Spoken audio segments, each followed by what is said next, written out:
Hi, I am back for a chopping block video where I'm testing out some products, kind of just pull a few things that I'd like to give some more attention, and then I come back and I show you demos and do reviews. It's often products that are new to me or it's stuff that I just haven't had a really good chance to try out. I thought I was going to do this every month, but it's kind of shaking out to be every couple of months. In my previous videos, I would already have all the makeup on my face and then I would flash back and have b-roll of me actually applying it. I think I'm going to apply it with you in real time, and I'm going to do something I rarely ever do, and that's apply my eyeshadow first. I'm working with a really sparkly, beautiful eyeshadow that is part of this chopping block, and I find that if I'm not careful, it can get glitter on my under eyes. I have my skincare on, but nothing else. I'll start by putting on some eyeshadow primer. This is from Jason Wu and it's called the Wu Prime Eye. I like it because it's really thin and liquidy but very, very brightening, and it just helps to like create a really even canvas, a really even base. And it's not very greasy feeling, it kind of dries on its own. So I could technically just start going in with eyeshadow from here, but I am going to set it with some eyeshadow. I have Pan on these two shadows up top. This is Coconut from Ulta and this is Purest Snow. And I mix them together because I want a little bit of a creamy color, but I want it to be relatively bright. You're not really gonna see anything because it's almost the same color, but I just want to make sure it's nice and set. I'll grab a bigger fluffy brush that has a density to it, and I'll grab this really light purple shade. This is Haven from Sydney Grace. Just work that into the crease too. It's very tightly pressed. I don't remember it always being like that. I don't know if I did something to it. I have never experienced a Sydney Grace eyeshadow doing that, so it just seems like a fluke. But I had to actually go in and scratch some of the top just to get any product. And it's a really light color already, so I feel like I'm really digging in when I'm trying to get stuff out. I realized I didn't even tell you what eyeshadow I'm talking about. And that's this color here from Zenon. It's from Give Me Glow Cosmetics. I was surprised to see that it's the size of a typical eyeshadow pan because they used to come in these giant pans. So just keep that in mind if you're trying to buy eyeshadows from Give Me Glow and you're hoping to get the bigger size.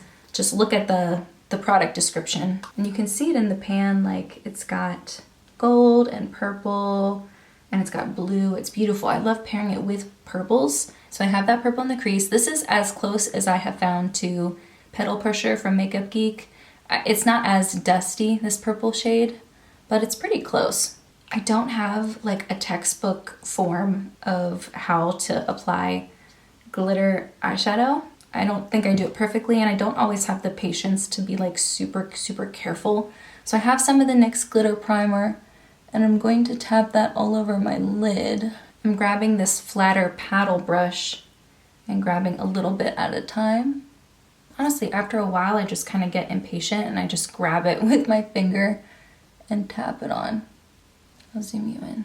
Look how pretty.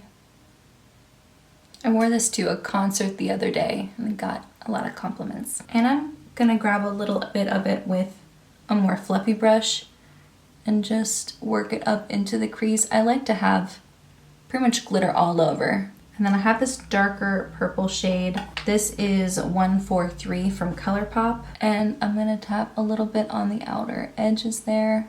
I think it goes really nicely with that eyeshadow. And then I'll go back with the eyeshadow brush that had that lighter Haven shade and just soften the edges. Now I'll turn on my ring light to apply the other side. Well, you know what? I put that glitter glue on and it's like dried down, so I'm gonna apply just a little bit more. Again, just going in with my finger. Look how pretty. And I'm just tapping. Like there's so much. It's a very crumbly shade. You do have to be careful with it. Grabbing a little more to blend it upward. Using that darker purple on the outer corner again. And then that later purple Haven color to soften the edges. I'm going to a Mother's Day dinner later today, and I'm just gonna show up in this really bright purple sparkly eyeshadow look. My mom loves when I wear color. She always tells me I should wear more color, so I think she's gonna be really happy to see this. And then for my inner corner, I'll apply some of this Aqua Vitae shade from Clio. It's a really bright blue color with a gold shift. The next product is a primer. This is from What's Up Beauty. It's the Posi-Tivity Lightweight Hydrating Face Primer. I mentioned when I introduced this in my chopping block series last month that it does remind me a little bit of the primerizer from Smashbox. It's slightly thicker. The primerizer is a little more runny, but I find that it performs very similar and feels very similar on the skin. So I'll put it on one side with natural light. As you rub it in, it goes clear, feels very like moisturizing. It doesn't feel oily, and it doesn't leave a sticky feeling on my skin. I know some people like primers that do that, but for me, I just do not. I don't like how that feels. I think in the grand scheme of things, it doesn't affect how my makeup applies too much, but just something about the way that feels on my skin just feels very suffocating. And my face is getting a little redder just because I'm actively rubbing it. And I get red very easily, but it'll calm down a little eventually. It's not overtly glowy. It's not giving me a sheen or anything. It just feels a little more moisturized on this side. So it's kind of like a secondary step if you want your skin to look a little less dry, especially if you have really dry skin. I think this would work well for you. But if you tend to get oily like me, there's nothing in this that makes me more oily throughout the day. So that's good. And then it does dry down a little bit and feel like regular skincare. So it doesn't feel sticky, and it also doesn't feel like powdery. You know, sometimes primers can have that sort of like powdery velvet finish. It doesn't do that. Also doesn't smell like anything, which is great. I'll turn on the ring light to put it on the other side, but it's something that you can't really see. It's just a clear product. As for longevity, I don't see a big difference in the wear time of my foundation when I wear it versus when I don't. I think it just helps to better prepare my skin when I put the foundation on top. Especially with the foundation I'm going to be wearing today, it just helps it to not stick to any like texture or dry patches on my skin. This side is still drying down, so it's a little bit more shiny, but as it dries down, it still leaves a little sheen, but it's a more natural look. I have the Basma Stick Foundation. I'll be using the shade 038 today. That's all I have left. I've been really putting this to the test. And I have another shade. This is 035, slightly deeper. This one I've only reached for a couple times, and so it's practically brand new. So that's how much I've worn this stick in order to really figure it out, because stick foundations are not my preferred method. I heard really great things about this foundation, so I thought I would test it out. I wasn't sure about what shade I was, so I got two. And looking back, I don't recommend doing that. If you don't even know how the foundation's gonna work, don't buy multiple shades of it. Little pro tip from me. But I'm gonna go with the lighter shade. Typically, I mix green color correctors in with my foundation, because as you can see, I do have a lot of redness, and the green helps to counteract that. But I'm not gonna do that for today's sake. I'm just gonna wear the foundation so that you can see what it looks like on its own. This reminds me a lot of the Merit Stick Foundation. Little caveat with that though, those are the only two stick foundations that I've ever tried. And so me comparing them is not the same as someone who purely wears stick foundations. I'm not coming at you with like a ton of background knowledge of other stick foundations, but the reason why they remind me of each other is because they both have that slightly more waxy feel, not in a negative way. It's just the nature of getting it to be in stick form like this. It does have to have a sort of texture like that. When you compare it with the liquid foundation, of course, it's gonna feel a little waxier. But the thing about this is it still gives you like a natural finish. As you put it on and that waxiness sort of melts in with your skin, it doesn't have a ton of coverage. Like not enough for me to think that it's enough. Like I like more full coverage foundations, primarily for just redness reduction. And wearing this on its own, I often feel like I want to keep going in and building more and more to cover the redness more. And it really doesn't do that up to a certain point. I don't like putting this on with a sponge. I typically like to put foundations on with sponges, but I'm gonna apply it with a brush today because I find that it keeps a little bit more of the coverage when you do that. It just takes so much longer. I like wearing a lot of makeup. I do a full face of makeup most days. I do like that routine, but when one specific part of the makeup routine takes too long, I get tired of it. And there have been several occasions where I'm like trying to blend this in all over my face and my hand gets tired. It's not such a bad product that I can't finish it, and I will finish the other one too. I think this is a good shade match for me right now. I don't have a lot of sun yet. I'm just gonna start putting it on. And I'm using this Sigma F47 multitasker. So it's got some density to it, but it's not too dense. And do you see what I mean? Like, I'm pushing it in, but it takes some time to like warm up on my skin and fully blend. And so I just kind of have to keep going over the same point multiple times. And if you've noticed, that can make my skin look redder when I'm pushing it in like that. Just take some time. And then when you first put it on, it looks okay, but it does look like foundation. But if you give it a couple minutes and it gets a chance to warm up on your skin, I think it looks a lot prettier that way. Having to work in sections like this is, again, not my preferred method. I watch some people put on makeup and they like to build layers really slowly. I don't like to do that. I like to just put it all on once and blend it. That's just my preferred way. I'm a little impatient in that way, I guess. And so having to slow down and be more intentional with every section like this, some people are gonna really enjoy that experience, not me.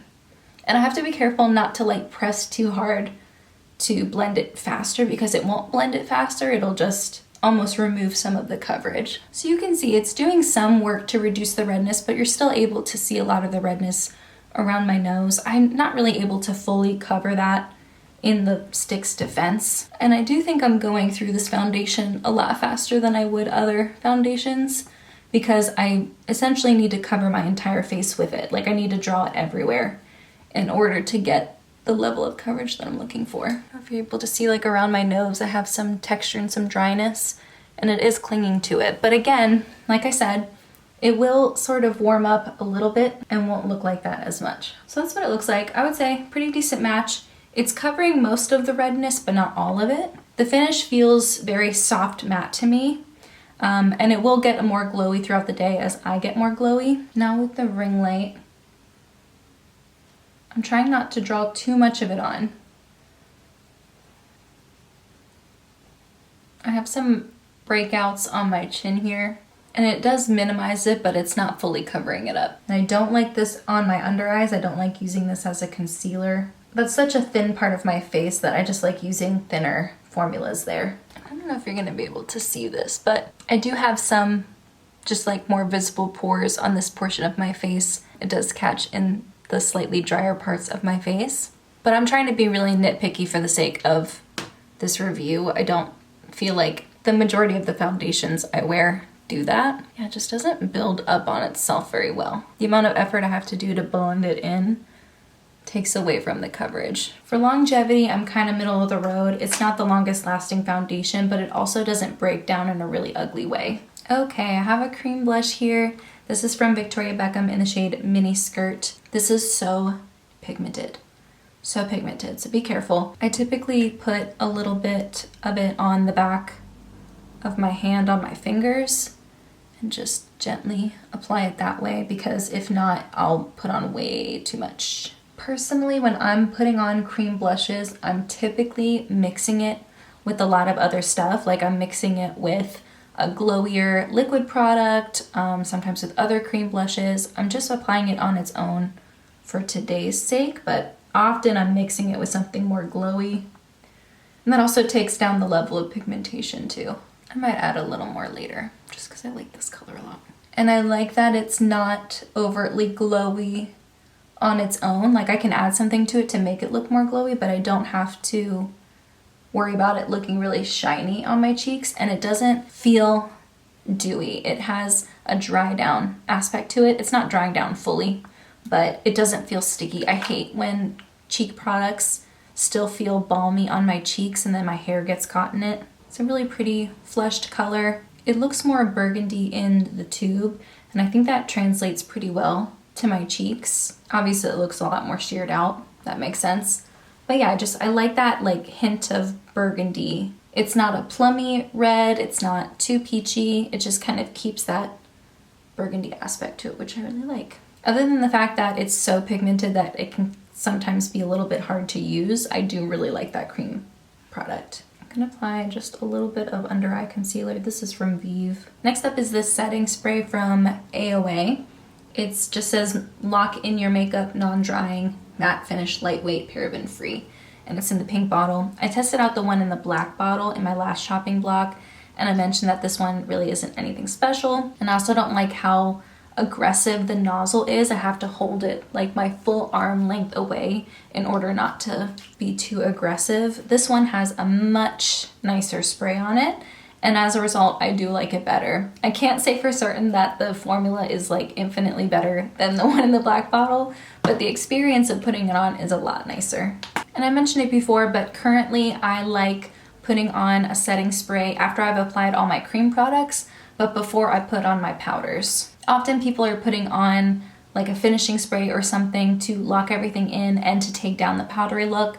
I find that my natural oils are gonna do that anyway, and so I don't really feel the need to put on setting spray after I've applied my powders. I like to lock in all the creams and then put powder on top.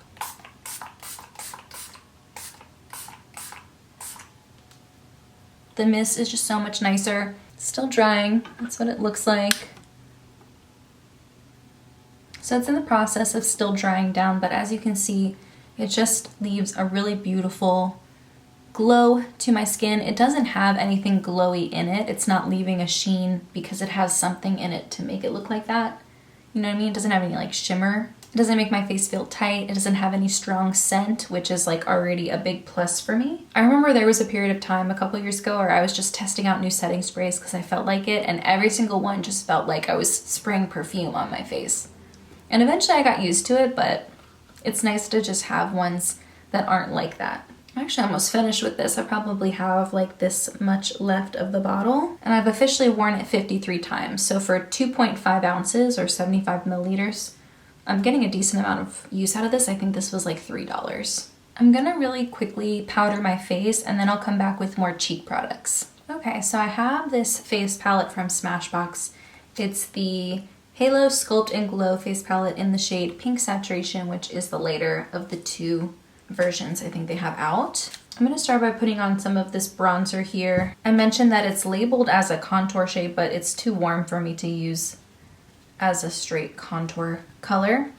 I need to use a slightly smaller brush in order not to pick up the blush next to it, and I do not apply as much bronzer as I used to. I'm just gonna like very gently build it along my neck. I feel like my neck is the palest part of my whole body. So I add a little bit of color there, kind of maybe along my jawline there, just for some really subtle definition. And then I'll go back in with a tap or two, and then I'll kind of just go around my hairline here to add some dimension. And then maybe under my cheekbone. So I'm kind of sculpting with it, I guess, now that I think about it. But I just don't wear as much bronzer as I used to back in the day. Maybe put a little bit over my cheeks. I find that going over with a tiny bit of bronzer over the tops of my cheeks brings out my freckles a little more and just helps it look slightly more natural, even though obviously I'm wearing a full face of makeup. Bring some dimension back after putting on so many products to kind of conceal all my redness. This highlighter, I'm told, is the original Becca Rose Quartz formula. I think the shade is slightly different, but I'm not sure. I'm gonna use a really fluffy brush and go like that so I'm not putting on too much. I don't wear a ton of like really shiny highlighter anymore, so I use these more fluffy brushes to give a more subtle application, and then I really blend it in, and it helps to just bring like a healthy sheen back. Put on a little bit too much there. Whoops. That's why I put my highlighter on first and then I put on the powder blush. Helps to tone down. Well, I'm gonna go in with my face powder brush and just soften it even more. Okay, it's a lot better. It's still very shiny. In natural light, it doesn't look as stark. I think because I'm wearing more of those purple tones in my eyeshadow, I'm gonna wear this more purple shade. This is Haute Pink. These are both mattes and they're really beautiful. And they're not too scary. Like, it's not one of those products where you tap it and then you have to tap it off aggressively to get it off. Like, it's not. It's more user-friendly, I should say. Just gonna tap a little bit on top here. The ring light back on. I don't prefer keeping my ring light on for too long. It's just so bright. And then often with cheek products, I am going in a couple times with just whatever brush I'm using to put on my loose powder, like my setting powder, and just softening those edges. I like taking this for traveling because I like all the products in here. I like that there's 2 different types of blushes. And yeah, I just think it's like really nice and compact. It's heavy, it feels good. But outside of that, I would say in general, face palettes get a little neglected by me. I tend to prefer like playing with all the different blushes and highlighters and bronzers that I have. And so my face palettes, when I'm not traveling, I have to sort of make more of an effort to reach for them. I'm gonna finish my eyes. I just got a fresh Essence Nude Eye Pencil. I'm so glad to have this back in my life. I just think it does such a beautiful job like brightening up my eyes. I think I wore this like 300 or 400 times before it was gone. I'm gonna curl my lashes. And I found myself without a lot of eyeliners. I think I only had 1 eyeliner left. And so I went back and bought some old favorites. These are also from Essence. They're the Stay and Play Gel eyeliners. I'm gonna wear the dark brown one. This is in the shade But First Espresso. I love these. These are like one of my favorite eyeliner formulas. And they're like $5. All right, so I have this mascara here. I'll zoom you in for that. This is the Kill Lash Super Proof Mascara from Clio. In my previous video where I introduced this, I mentioned that I was nervous about it potentially being really hard to get off. I feel like I have to rub a tiny bit more in order to get it off, but it's not nearly as hard to remove as I thought. And for reference, I use cleansing oils to get my eye makeup off, so wasn't as scary. People gave really great recommendations of products in the comments, but I ended up not needing to get anything. I was just able to use what I already had. So, one thing I like about this mascara is that it holds a curl, probably because it's a waterproof formula. The brush is like thin enough that I can grab every little hair. And after it dries, it still builds well on itself. So I'm able to go in and add another coat after it's dried. Not every mascara can do that. It's one of those formulas that isn't too thick right away. So you have to kind of keep building. It requires a little bit more patience, which as I've said, I don't always have, but it is worth it. It's teaching me patience. Okay, that's the first coat. I'm gonna put on some lip liner. This is Mauve from NYX. And then I have 2 lipsticks from Lisa Eldridge. The first is the shade Rose Official and then Velvet Cinnabar. I'm gonna put Rose Official on first. This is their more satin formula. I don't like it as much as the satin formula from Charlotte Tilbury. I just like a creamier lipstick, and this tends to have a thinner formula. But the color is really pretty. And if you'd like to see a more in-depth review of these 2, I did make litmus features of these, so I have a short for each of these. It's a pretty color, it just feels really thin, and I prefer something that feels more creamy and more balmy. While I'm here, I'll add another layer of that mascara just to show you how it builds. You can get it to look a little spidery if you want. Not really my everyday choice, but it's an option. I'm gonna wipe off Rose Official just so I can show you what Velvet Cinnabar looks like. I don't think that this will be what I end up sticking with the rest of my makeup, but we'll see. Before I put on lip products, I like to go over it with my foundation just to reduce any of the redness around my lips. And then I'll grab a little more of that lip pencil to add some definition. This is their matte formula and it's very pigmented.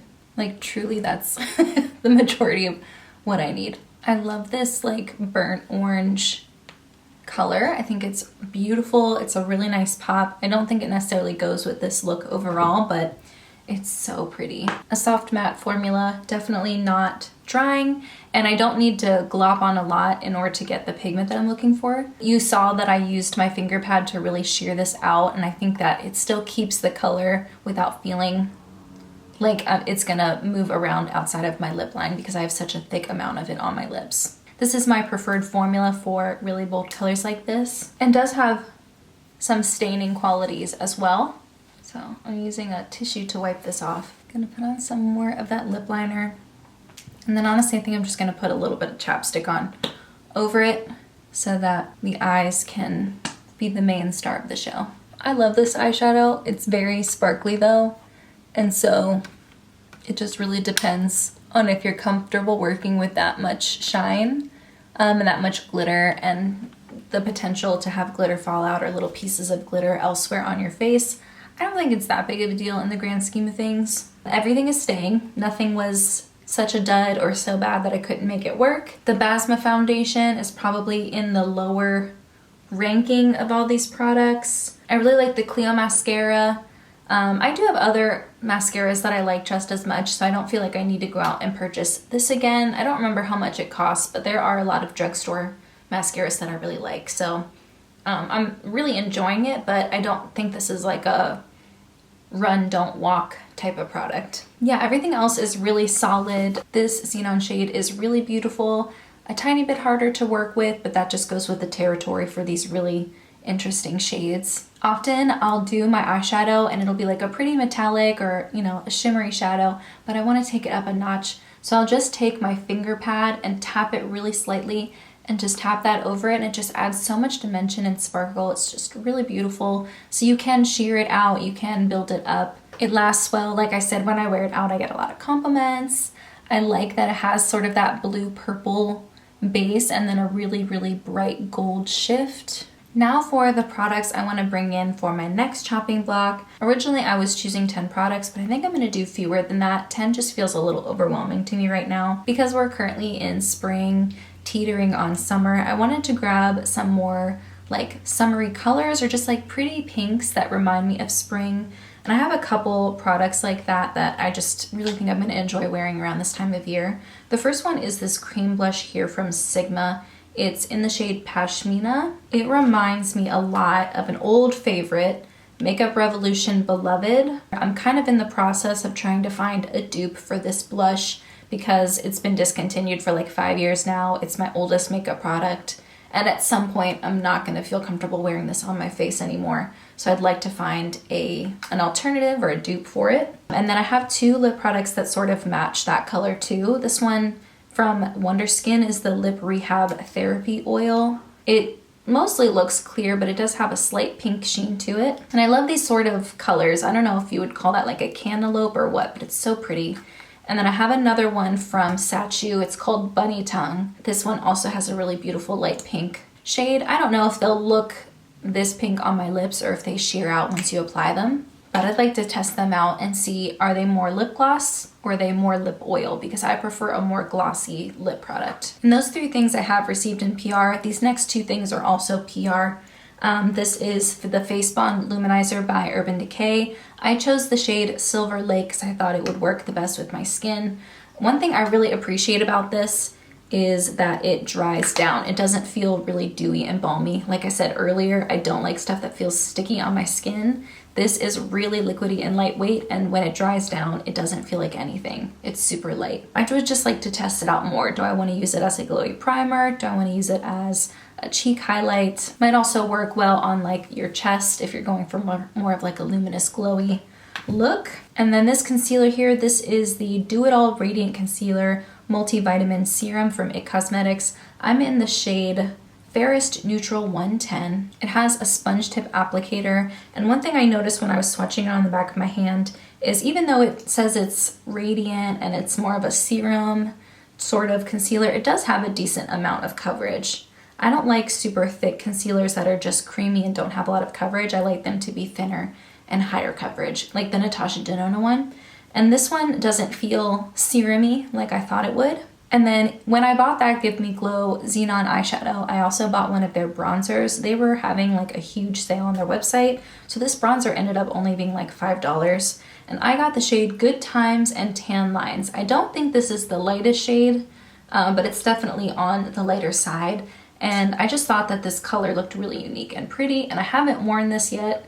I'd like to test it out a little bit over the next month or so. And then this is the Tarte Creaseless Setting Powder in the shade Lavender. I love purple powders specifically for setting my concealer, and I had been wanting to get this for a long time. I was waiting for Ulta to have one of their 20% off sales, and I was able to get it 20% off and use my points. So I grabbed it. I'd like to test it out, maybe compare it to the other purple powders that I have. I'm just so excited. I love these purple powders. So 7 products this time around instead of 10. I would love to know if you preferred this method today where I applied the products with you and gave you my reviews as I went, or do you like when I show B-roll and have it already on my face and then kind of talk about it in that way? Let me know. Somebody just started mowing their lawn, so I should probably get off. Anyway, but in the meantime, that's everything I have. Thank you so much for joining me, and I hope you have a wonderful rest of your day.